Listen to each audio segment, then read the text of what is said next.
घाटी से जोड़ने वाली जो पुल ओवरब्रिज जो ब्रिज है वो टूट गई है।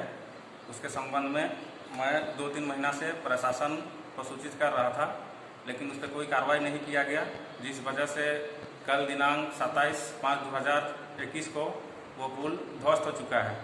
ग्रामीणों के द्वारा जो शिकायतें मिली हैं कि कहीं कहीं पे पुल के समीप ही लोग बालू खनन करने लगते हैं, तो इस संबंध में निश्चित तौर से स्थानीय प्रशासन और जिला प्रशासन से हम बात करेंगे कि इस तरह की चीज़ें जहाँ जहाँ हैं उसको तुरंत और तत्काल सारी चीज़ों को बंद करवाया जाए।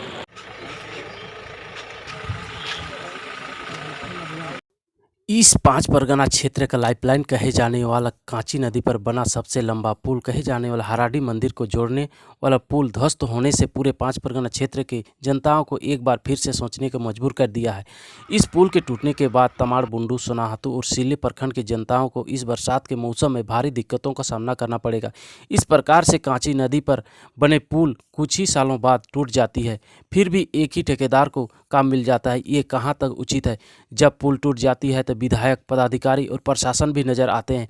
पुल की नींव डाली जाती है, उस वक्त को देखने वाला कोई नहीं होता, जिसका परिणाम आज पूरे 5 परगना क्षेत्र की जनता झेल रही है। निश्चित तौर जैसे सूचना मिली तो हम लोग भी पहुँचे हैं देखने के लिए कि क्या हुआ है, और इस संबंध में निश्चित तौर से हम लोग ऊपर बात करेंगे कि पुल क्यों टूटा। सबसे पहले तो जाँच हो, और उससे पहले हो कि पुल कम से कम वापस से फिर से बनाया जाए, ताकि लोगों को जो एक बड़ा लाइफलाइन है ये पुल, तो जब तक नहीं बनेगा तब तक तो मान के चले इधर के लोग इधर और उधर के लोग उधर वाली स्थिति हो रही है।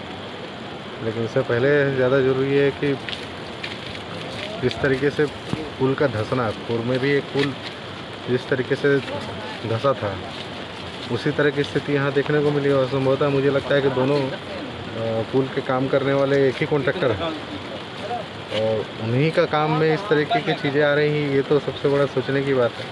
तो निश्चित तौर से हम लोग इसको जांच तो करवाएंगे। जांच निश्चित तौर से होगी कि क्यों, किस हालात में, क्योंकि पुल जब उच्च स्तरीय पुल की हम लोग बात कर रहे हो, इतने बड़े नदी के मुहाने पर जब पुल बनाया गया था, तो ये सब चीज़ों को तो देखा ही गया होगा कि भाई तकनीकी रूप से क्या क्या चीज़ें और मजबूत करने की आवश्यकता हो ताकि पुल मजबूत बने। लेकिन कहीं ना कहीं लगता है कि उन सारे पहलुओं को ठीक से ध्यान नहीं दिया गया होगा, जिसके कारण ये नतीजा देखने को मिल रहा है हम लोग को। उच्च स्तरीय जाँच की मांग करेंगे आप? नहीं, बिल्कुल बिल्कुल, इस तरह की चीज़ों में तो जांच तो होनी चाहिए, क्योंकि सरकारी पैसे का बंदरबाट करने का अधिकार तो किसी को नहीं है। और जो लोग पर आकर आप लोगों ने तमाम चीज़ों की छानबीन की, आप लोग बारीकियों को समझते हैं, हम लोग तो लेमन ठहरे हैं इन चीज़ों के दृष्टिकोण से। आप लोगों ने क्या देखा? आखिर ये पुल जिसका विधिवत उद्घाटन तक नहीं हुआ, गाड़ियाँ नहीं चली, पहुँच पथ नहीं बना, क्यों धाराशायी हो गया? उसका तो आकलन हम लोग कर रहे हैं। वैसे देखा जाएगा कि वो कि कितना फाउंडेशन गया है, डीपीआर में फाउंडेशन का क्या लेवल दिया गया था, कितना तक गया है फाउंडेशन की गहराई तक। कुछ एमबी से देखने से पता चले कि ठेकेदार के द्वारा जो है डिपार्टमेंट लेवल के अनुसार काम किया गया और बालू भी आप लोग देख रहे हैं काफ़ी विकास से हो रहा है। ये सब चीज़ों को देख रहे हैं। कमेटी बनी है, जो कमेटी का अध्यक्ष था, उसको हमने बना विवरण विभाग के साथ। ऐसी साहब, क्योंकि आपने कहा ये किस कंपनी द्वारा, कॉन्ट्रैक्टर कौन था इसका? एक पांडे ठेकेदार, इनके द्वारा पहले भी पुल का निर्माण कराया गया जो ध्वस्त हो गया, अभी भी कई ठेके इन्हीं के पास हैं। इसकी जानकारी हमको बहुत विस्तृत नहीं है कि कितना इनके पास काम है, लेकिन इस पुल के बारे में हम लोग देखें, इसका विस्तृत ब्यौरा देखें और कोशिश के ठेकेदार को अपनी खर्चा से नहीं बनाना पड़ेगा, ऐसा व्यवस्था। ग्रामीणों का आरोप है कि जो है पुल निर्माण में भारी व्यवस्था की गई है। यहाँ पर एयरपोर्ट में जब काम हो रहा था उस टाइम जो है यहाँ पर कोई अभियंता यहाँ उपस्थित नहीं रहते थे, मनमानी ठेकेदार ने मुंशी के द्वारा किया जाता है। इस पर आपका क्या? इसका हम लोग देखेंगे। अब तो ग्रामीण का जो कहना है उसका पुलिस पर जरूर जाँच करें। सर एक बात पूछते हैं कि काफ़ी कम समय में ऐसे वैसे बड़ी बड़ी घटना जो पुल ध्वस्त हो जाते हैं, पिछले बार भी वैसे ही हुआ था मामला रिपोर्ट। हम देखेंगे, हर स्थिति में ठेकेदार को अपने ही खर्चा पर बनाना होगा, ये हम सुनिश्चित करेंगे। विभाग का एक पैसा उसका खर्चा न हो, ठेकेदार पर कार्रवाई की जाए। सर आखिर ऐसे पुल बनाते हैं, दोषी कौन है? विभाग है कि ठेकेदार?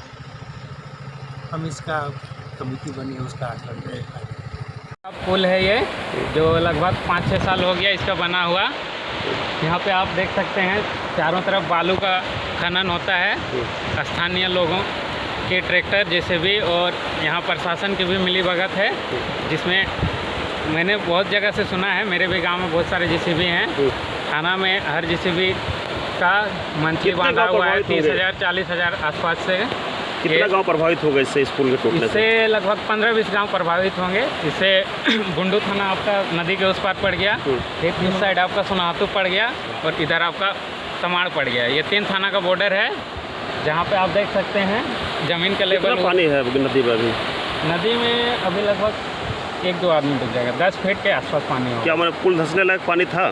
पुल धंसने लायक पानी था, लेकिन इसमें करप्शन भी है थोड़ा बहुत, देखा जाए तो सिस्टम का करप्शन भी है, क्योंकि पुल में वो मटेरियल यूज नहीं हुआ होगा, पिलर भी उतना मजबूत नहीं होगा। लेकिन जहाँ तक है कि 10 फीट तक यहाँ पे गड्ढा किया गया है, यहाँ पे मिट्टी को खोद के भी बालू निकाला गया है ट्रैक्टर के द्वारा और जेसीबी के द्वारा। ठीक।